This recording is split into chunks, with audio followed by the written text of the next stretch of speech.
Bienvenue mesdames et messieurs dans Politicien, votre rendez-vous politique frappé par l'attentat le plus meurtrier de son histoire récente. Ce 24 novembre 2017, l'Égypte pleure encore ses morts, 305 au total, dont 27 enfants. Et le président égyptien Abdel Fattah al-Sisi, lui, promet le feu et l'enfer aux auteurs de cette barbarie. Mais comment l'Égypte peut-elle et doit-elle faire face à cette menace, à la menace terroriste de plus en plus forte, de plus en plus proche des grandes agglomérations urbaines, y compris le Caire, la capitale? Deux invités avec moi pour en parler. Mohamed Amiri, vous êtes enseignant, vous êtes par ailleurs consultant en communication. Merci d'avoir accepté notre invitation.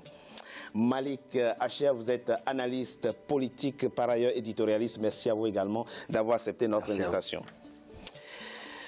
La sécurité d'abord, la démocratie après, c'est le leitmotiv du maréchal Abdel Fattah al-Sisi qui dirige l'Égypte depuis 2014 et qui a promis à ses concitoyens de débarrasser le pays de l'islamisme radical et du terrorisme. Seulement voilà, ce 24 novembre 2017, ils sont plus d'une trentaine de terroristes à pénétrer dans une mosquée en pleine prière à Bir el-Abd au nord Sinaï. La suite est apocalyptique. 305 morts, dont 305 morts, dont plus de 120 blessés. C'est au sujet de la rédaction signée Aïssatou Diamanka Beslam.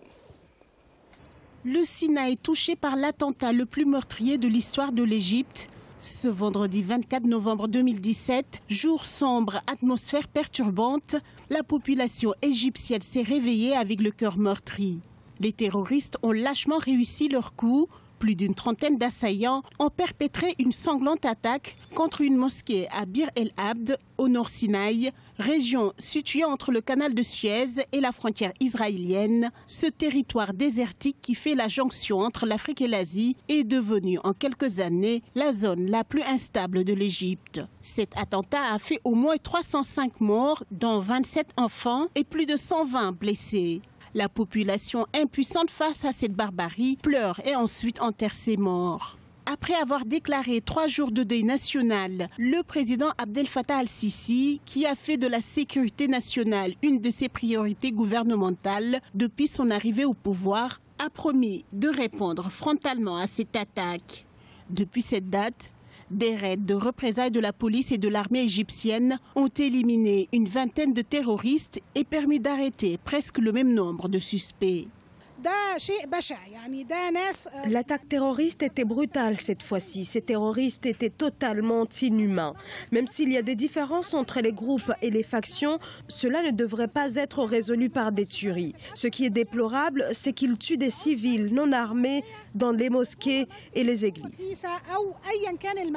Le mercredi 29 novembre 2017, lors de la célébration d'une fête religieuse, le président égyptien Abdel Fattah al-Sisi a ordonné au chef d'état-major de l'armée de rétablir la sécurité et la stabilité dans les zones troublées de la péninsule du Sinaï.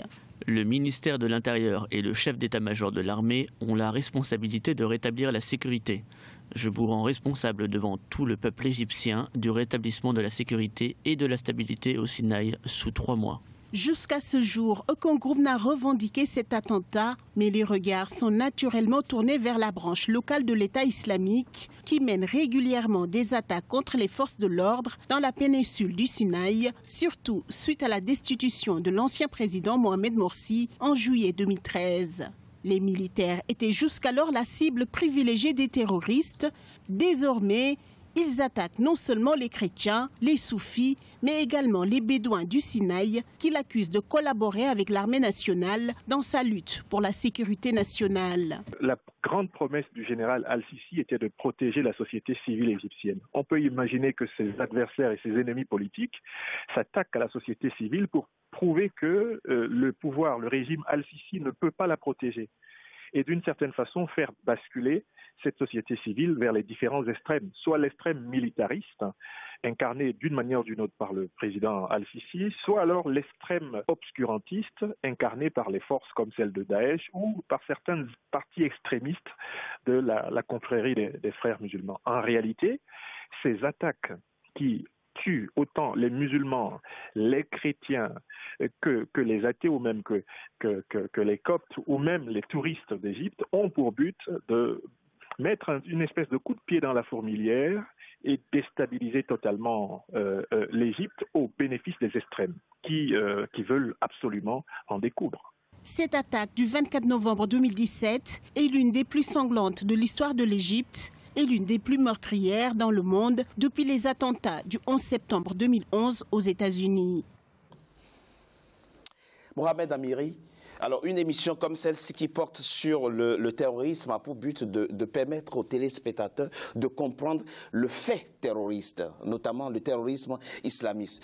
Comment comprendre que des gens qui se réclament de l'islam, de Dieu et du prophète Mahomet puissent pénétrer dans une mosquée en pleine prière et assassiner 305 personnes?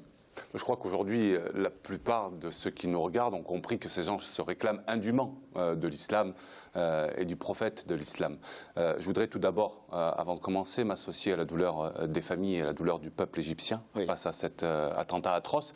Je crois que on arrive un petit peu aux limites de la politique d'Al-Sisi qui est dans l'ultra-répression et on constate que malgré cette politique sécuritaire, aujourd'hui on arrive, en tout cas le groupe qui a perpétré cet attentat arrive à commettre un attentat d'une telle ampleur et c'est ce qui est inquiétant. C'est peut-être, de mon point de vue en tout cas, un changement de politique qui doit être opéré et l'ultra-répression aujourd'hui dans la politique d'Al-Sisi doit être révisée. Alors on reviendra sur l'approche du président Abdel Fattah al-Sisi dans la lutte contre le terrorisme. Ce qu'il faut comprendre à Cher, c'est quel est le message derrière en assassinant des musulmans dans une mosquée. Quel est le message que ces terroristes veulent véhiculer?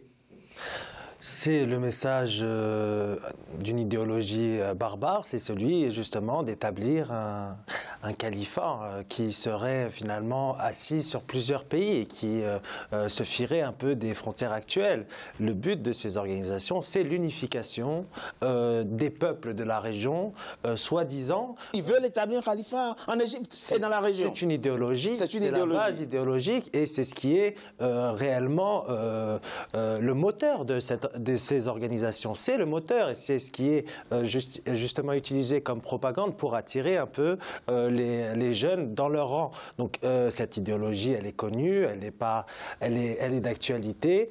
On a cette volonté justement d'expansion territoriale parce que cette organisation ne résume pas de façon nationale mais régionale. Donc il y a cette volonté d'extension et de déstabilisation des pays voisins. Vous savez, l'État islamique, qu'on appelle faussement État islamique, était en Irak, mais le but c'était de se propager en Libye, ce qui est le cas, mais aussi...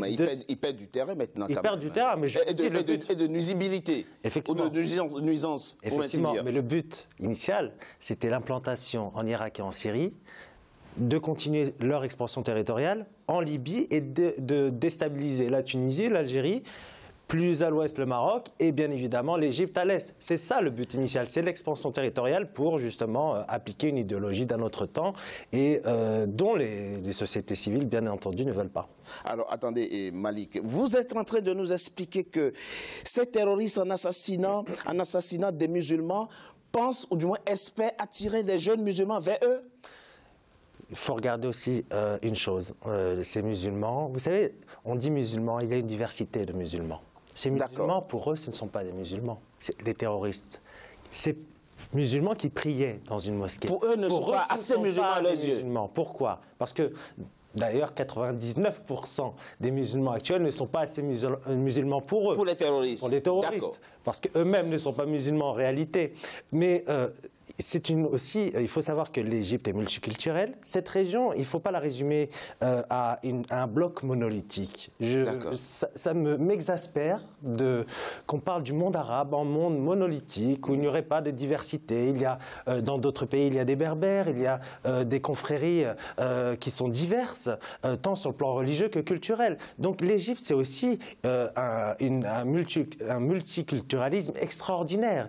Et ces personnes-là, Pour nombreux d'entre eux étaient soufis. Il y a plusieurs branches au sein de l'islam pratiqué en Égypte. Bien sûr.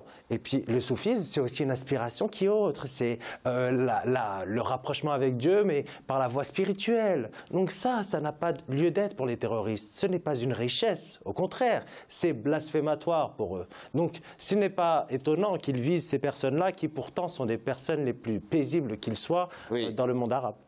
Mohamed Amiri, on le sait, au départ, ils s'en prenaient aux éléments des forces de l'ordre. Maintenant, plus personne n'est à l'abri de leur barbarie. Ils s'en prennent aux chrétiens, aux musulmans, aux touristes, aux soufis. Il a dit, qu'est-ce qui explique ce changement de stratégie dans le mode opératoire désormais? Parce que ce sont des lâches, tout simplement. Ils s'attaquent à des gens qui sont en train de prier dans une mosquée le vendredi, qui ne sont pas armés et qui sont dans une spiritualité traditionnelle le vendredi dans l'islam, et ils leur tirent dessus. Voilà. La seule circonstance que je peux trouver à ces gens-là, c'est que ce sont des lâches et de pauvres hommes. Alors on peut considérer aussi que c'est une métastase, d'une certaine manière, de ce qui se passe dans la région, et que ce groupe qui est à bout de souffle aujourd'hui va finir par frapper, comme ça, de façon un petit peu aveugle, bien que le choix de l'Égypte soit réfléchi. Mais on arrive, je pense, dans une logique qui est jusqu'au boutiste. Voilà, c'est-à-dire qu'à un moment donné, la fin justifie les moyens et qu'on va frapper là où on peut frapper simplement pour donner l'impression de continuer à exister, alors qu'on sait très bien qu'aujourd'hui, idéologiquement et matériellement, ils sont plus qu'en perte de vitesse. Je crois que c'est la fin qui est en train de se signer de ce groupe, en tout cas État islamique, si tant est que ce soit l'État islamique, mais en tout cas de ces groupuscules dans la région qui terrorisent et qui assassinent. Mais vous avez dit quelque chose quand même qui interpelle et qu'il faut clarifier. Vous avez stigmatisé la politique du président Abdel Fattah al-Sisi. Oui. C'est vrai, on connaît l'homme parce que effectivement, il ne plaisante pas avec la sécurité et l'autorité de l'État. En quoi est-ce que sa politique peut être à l'origine effectivement de ces actes ignobles qui fauchent des vies? Qui plaisante avec la sécurité de l'État dans le monde? Personne. Ensuite, il y a des méthodes. Voilà. Alors, soit on est dans une méthode ultra répressive, comme celle dont le président al-Sisi le porte-voix, ou en tout cas... En quoi? Expliquez-nous. Alors, il dit, moi, j'ai la responsabilité de la sécurité de 90 millions d'Égyptiens. J'ai pas l'intention de me laisser impressionner. Oui, il n'a pas l'intention de se laisser impressionner, mais il vient d'y avoir un attentat qui a fait plus de 300 morts sur son territoire, et il l'avait déjà annoncé avant d'être dans une politique ultra répressive à l'égard de ces gens-là. Visiblement, ça n'a pas fonctionné et ça ne fonctionnera pas. On le sait très bien. Aujourd'hui, il vient d'annoncer et de recommander au ministre de l'Intérieur dans un délai de 3 mois, de nettoyer la région du Sinaï. Ah oui, tout à fait. Ce sera fait ou pas? Mais c'est des délais qui ne veulent rien dire. C'est des délais qui ne veulent rien dire. Ce sont des effets d'annonce, de dire dans 3 mois, il faut que tout soit nettoyé. Ça ne sera pas le cas. Les couvre-feux et les limitations de liberté, c'est ça que vous stigmatisez? C'est ça que au-delà de ça, on sait la place de l'armée en Égypte. Hein. Oui. Je veux dire, c'est historique, le poids de l'armée en Égypte. Absolument. Et on sait que M. al-Sisi est revenu au pouvoir justement parce qu'il représente aussi ce poids-là, soutenu par toutes les démocraties du monde occidental. Mais aujourd'hui, on voit que cette politique-là ne fonctionne pas. Alors oui, il y a le couvre-feu, il y a un tas de mesures qui sont mises en place, mais qui ne marchent pas. Alors aujourd'hui, est-ce qu'il ne faudrait pas, finalement, reprendre les choses dès le départ? Ça veut dire quoi, et faire en sorte de regarder son pays tel qu'il est et de ne pas entrer dans cette logique jusqu'au boutiste qui est celle d'al-Sisi, de vouloir détruire absolument de façon très répressive les groupes qui agissent dans la région. Alors, doit-on comprendre à travers votre analyse que vous entrevoyez la possibilité pour le président al-Sisi éventuellement de négocier, de discuter avec eux? Aujourd'hui, je ne pense pas que ce soit le cas. Aujourd'hui, il n'y a pas de terme de négociation. Non, il excuse cela, absolument. Oui, il est hors de question pour lui de discuter avec des terroristes. Oui, mais parce qu'il n'y a pas de terme de discussion aujourd'hui, donc il ne peut pas discuter. Mais si demain, il s'avérerait qu'il y ait des termes de négociation, est-ce qu'il serait prêt à négocier ou pas? Ça, je ne sais pas. Je pense que ce ne serait pas le cas. Voilà. Je pense que la répression militaire, lui, c'est son dada, et c'est exactement de cette manière-là qu'il compte agir. Je ne pense pas que ce soit, en tout cas, la bonne solution, puisque ça va nuire non seulement à l'économie égyptienne, et on sait aussi que l'Égypte, en tout cas le secteur du tourisme en Égypte est quelque chose de très important, oui. Et les actes terroristes qui sont perpétrés régulièrement nuisent de toute évidence à cela. Malik, c'est finalement la spirale, la répression va faire appel à la violence qui, elle, va toujours susciter la répression, ainsi de suite, on ne s'en sortira jamais, finalement. Alors, il y a une situation sécuritaire. Oui. On est tous d'accord sur ce plateau qu'il faut lutter contre le terrorisme de manière féroce. Oui. Est-ce qu'il y arrive à vos yeux, le président Abdel Fattah al-Sisi? Notre invité soulève quelque chose d'intéressant, c'est-à-dire qu'il y a répression sur le plan politique et répression sur le plan sécuritaire. Je pense qu'on ne peut pas être en désaccord avec cette volonté de détruire... D'être ferme. D'être ferme, les groupes terroristes. Maintenant, on peut justement, à juste titre, s'interroger sur la manière dont le président al-Sisi gère un peu l'espace démocratique en Égypte, et il y a bien des griefs à lui faire là-dessus. Je pense qu'il y a des choses qui sont regrettables, bien évidemment, sur ce côté-là. Un jeu politique qui est fermé, une répression qui touche parfois les journalistes, parfois les associations, certains opposants qui ne sont pas véritablement des personnes qui vont atteindre la sécurité de l'État. Ça, c'est peut-être un mauvais combat. Comme étant des voilà, terroristes. c'est un mauvais combat. Je pense que al-Sisi, le président al-Sisi, gagnerait justement à se présenter comme un défenseur de la démocratie, mais un homme impitoyable sur le plan de la lutte contre le terrorisme. Alors c'est facile de dire ça. Il dit la démocratie dans l'insécurité, ça n'a aucun sens. Alors c'est facile de dire ça, je suis d'accord avec vous, parce que nous sommes dans un temps donné. On a vu que tous les pays qui étaient en proie justement au terrorisme ont d'une manière eu la difficulté de coupler deux choses, c'est-à-dire un État démocratique plein et une lutte terroriste, antiterroriste de l'autre côté. Donc il est difficile de rejoindre les deux bouts sur ce plan-là. Oui. Alors, restriction des libertés. Est-ce que si on met un couvre-feu, c'est une restriction de liberté? Je ne pense pas. Si demain on dit vous ne pouvez pas vous déplacer de telle heure à telle heure, même le matin, je ne pense pas que c'est une restriction de liberté. Mais parfois, c'est perçu en tant que tel. Et ça, c'est un problème de pédagogie qu'on doit avoir envers la population. Vous pensez qu'il n'y a pas assez d'explications, assez de pédagogie? Quand un État décrète et vous dit, vous n'avez pas le droit de circuler de telle heure à telle heure, l'onde de choc internationale, ça sera, regardez, ce régime est en train de conditionner ses citoyens et empêcher la libre circulation. Mais il y a des réalités aussi. Donc je partage un peu ce constat. Mais il ne faut pas oublier que la lutte contre le terrorisme, ça prend du temps. Mais attendez, c'est pour ça que je dis que quand vous dites, et vous, à juste titre, vous rapportez les propos de dire qu'on va nettoyer le Sinaï en 3 mois, je n'y crois pas. Pourquoi? Bien que je le souhaite. Nous le souhaitons même moins de 3 mois. Mais ce n'est pas possible. La lutte contre le terrorisme, ça prend du temps. Regardez en Algérie, ça a pris 10 ans.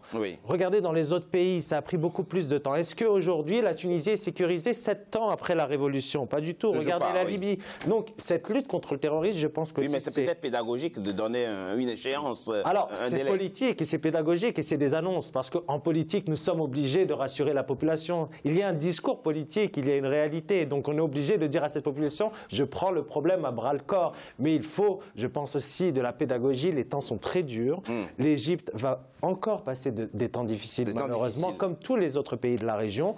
Alors après, il faut pas oublier une chose, c'est qu'il y a beaucoup de partisans du président al-Sisi. Il ne faut pas voir la société égyptienne comme une société qui est, je dirais, conditionnée par un président qui a du mal à vivre, à respirer. Il y a des partisans de cette politique-là. Ansar Bait Makdis, c'est le nom du groupe terroriste. En tout cas, il n'a pas encore revendiqué, mais tous les regards sont tournés désormais vers ce groupe, celui donc qui serait à l'origine de l'horrible attentat du 24 novembre 2017. Mais qui sont ces gens? On en parle dans la deuxième partie de notre émission après une courte pause. À tout de suite.